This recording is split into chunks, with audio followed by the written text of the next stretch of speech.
एक तरीके से मंद बुद्धि अनपढ़ गंवार लोग करते रहेंगे, तब तक लौरिया विधानसभा क्षेत्र का विकास नहीं होगा। और लेकिन मेरा क्या है कि मेरी कलम वचन देती है अधियारों से लड़ने की, राजमहल के राजपूत के आगे ठन के अड़ने की। मैं वैसा खुददार नहीं, मेरा क्षेत्र जले और कुछ न बोलूं, मैं वैसा गद्दार नहीं। विधायक तो कम, वो कलाकार हैं। कलाकार तो पहले थे ना, वो अभी भी कलाकार हैं और वो अपने कला के बल पे विधायक बनते हैं। चुनाव के 2 दिन पहले अक्षरासी आती हैं हाफ पैंट और निकर पहन करके, मतलब जितना बदन दिख सके दिखा देती हैं। जोगापट्टी को जो स्थानीय विधायक और स्थानीय नेता बोकापट्टी बना रखा है, उस जोगापट्टी को फिर स्वर्ग बना दूंगा।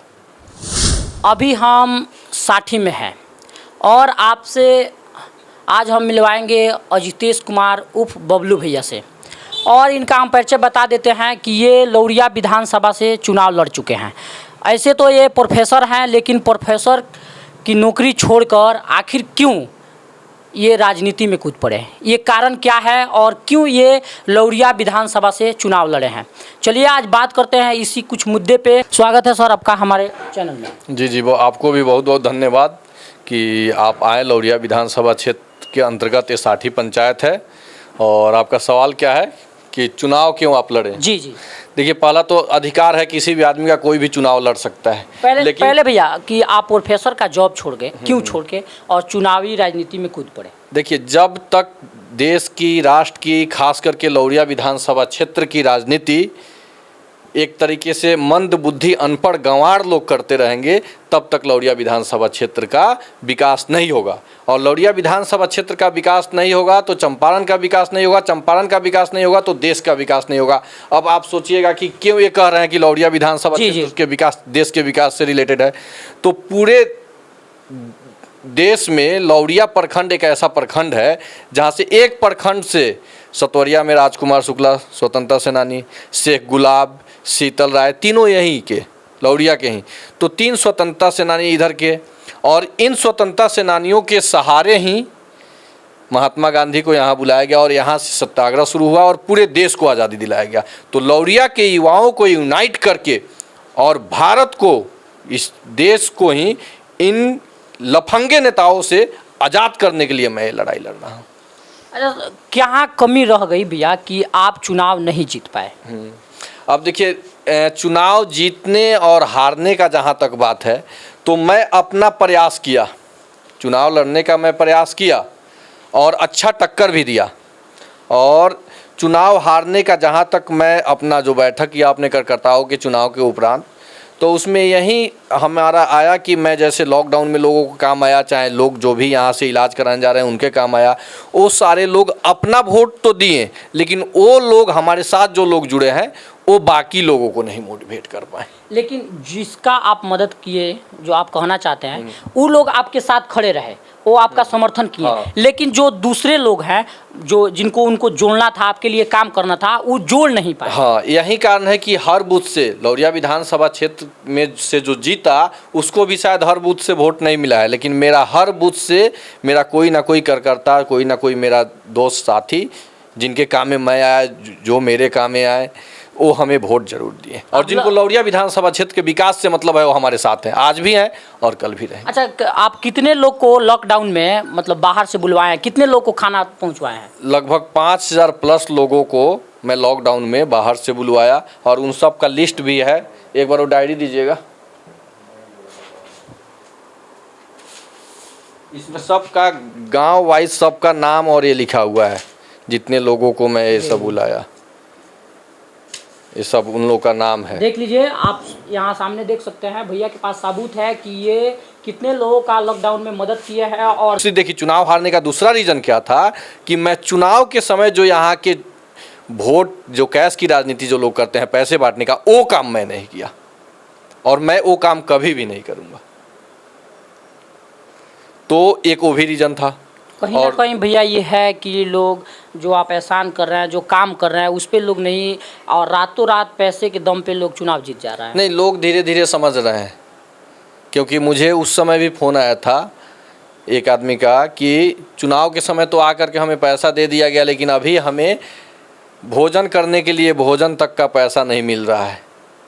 और जिस पार्टी से हमारे विधायक हैं, वो पार्टी के विधायक यहाँ पे भी हैं वो जहाँ पे फंसे हुए थे चंडीगढ़ में, वो बोले आपके यहाँ पे जो इस पार्टी के विधायक है उसी पार्टी के विधायक वहाँ भी हैं, तो चाहते तो हमें राशन भोजन भिजवा देते। अच्छा भैया, क्या कारण है कि एक ही पार्टी के व्यक्ति आज 15 साल से कुछ काम नहीं करने के बाद भी गद्दी पे बैठे हुए हैं यहाँ लौरिया विधानसभा में? कौन है, उनका नाम बताइए। उनका नाम विनय बिहारी, जो हमारे विधायक है, उनके बारे में बताइए। आपको मैं बताऊं कि वो विधायक तो कम, वो कलाकार हैं। कलाकार तो पहले थे ना, वो अभी भी कलाकार हैं और वो अपने कला के बल पे विधायक बनते हैं। चुनाव के 2 दिन पहले अक्षरा सी आती है हाफ पैंट और निकर पहन करके, मतलब जितना बदन दिख सके दिखा देती हैं, ठीक है।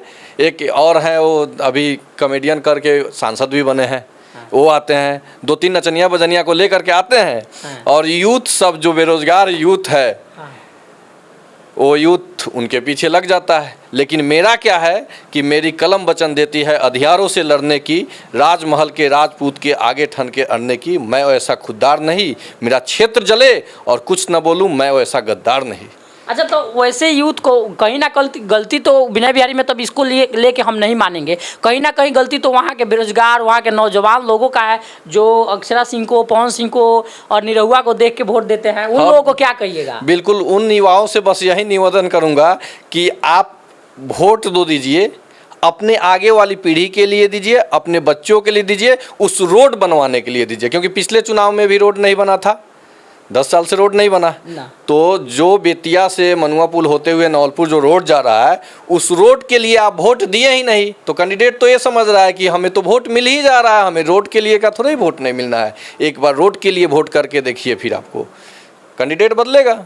अच्छा, वो अब बताइए, अगला आपका क्या, इसके आगे चुनाव में आपका क्या मैनिफेस्टो है और किस तरह से आप लड़िएगा? आपका क्या राजनीति?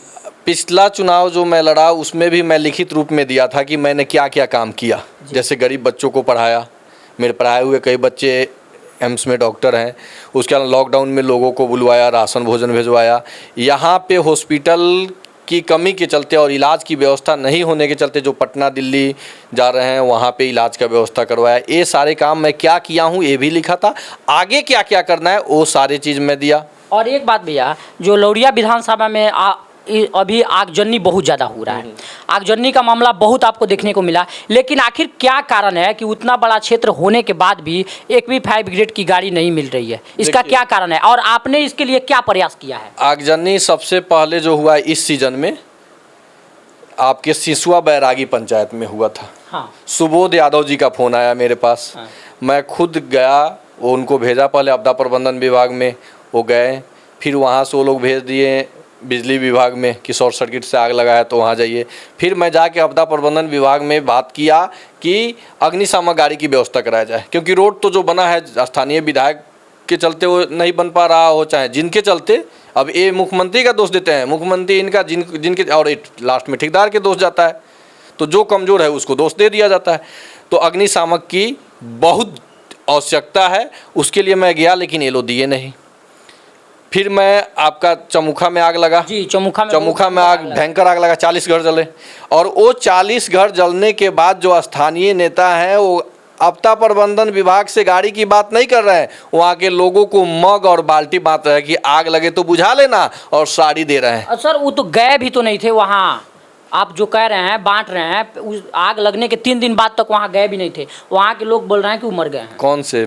मैं विधायक की बात नहीं कर रहा हूँ, बाकी कुछ लीडर लोग, हाँ। जो टुचपुचिया लीडर हैं लोग, जिनको पैसे की ज़्यादा गर्मी है, जी जी, वो मतलब कि जनता को एक तरीके से कुत्ता समझ रहे हैं जी, और जनता को जा करके बिस्किट जैसे एक खा ले एक खा ले एक खा ले ऐसे कर रहे हैं। तो ये चीज़ जनता को समझना चाहिए ना, जनता को ये चीज़ समझना चाहिए। और जिस दिन जनता ये चीज़ समझ जाएगी उस दिन लौरिया के खास करके जोगापट्टी को, जो स्थानीय विधायक और स्थानीय नेता बोकापट्टी बना रखा है, उस जोगापट्टी को फिर स्वर्ग बना दूंगा। देख लीजिए, ये रहे अजितेश भैया और बबलू भैया, और इनका मैनिफेस्टो आप सुन लिए। और इनका निर्णायक जो है, ये लुका छुपा के कोई भी बात नहीं करते हैं, जो है कैमरा के सामने, ऑन कैमरा के सामने बोल रहे हैं कि जो हमारी राजनीति पिछले साल थी और जो मेरा मैनिफेस्टो था वही राजनीति हम लेके आएंगे, कुछ इसमें बदलाव भी करेंगे। और एक बात आपको बता देते हैं कि शिक्षा के क्षेत्र में इनका पहुँच बहुत है। अगर लौरिया विधानसभा के कुछ बच्चे पढ़ना चाहते हैं, उनको आप कैसे मदद कीजिएगा? मैं अभी भी आपके लौरिया विधानसभा क्षेत्र के 2-3 बच्चों को मदद कर रहा हूँ। आपके नौलपुर के राजन यादव हैं, उनसे आप बात कर सकते हैं। आप जाइए तो उनसे मिलिए, उनसे जा कर के मिलिए। अभी नीट का पेपर दे रहे हैं, उनसे पूछ लीजिए कितना मेरा सहयोग मिला है जी। और जा कर के लोग फ़ोटो खिंचवाते हैं, पेपर निकलवाते हैं, वो काम नहीं। मैं धरातली काम करता हूँ, बच्चा पकड़ता हूँ, कौन सा बच्चा पढ़ने लायक है। अगर कोई बच्चा आर्थिक रूप से कमज़ोर है और वो नीट IIT का फ्री कोचिंग लेना चाहता है तो मैं उसको नीट और IIT का फ्री कोचिंग दिल्ली, कोटा, जहाँ कहे वहाँ पे फ्री कोचिंग दिला सकता हूँ। बाकी इनका इंटरव्यू आपको कैसा लगा और आखिर इनसे और सवालें क्या करनी चाहिए और बाद में और सवालें आप क्या पूछना चाहते हैं, जो कमेंट करके बताइएगा। फिर हम दोबारा इनका इंटरव्यू आके लेंगे। बाकी आज के लिए मिलते हैं अगले वीडियो में। मैं बिहारी बाबू चैनल से भानु प्रताप। जय हिंद।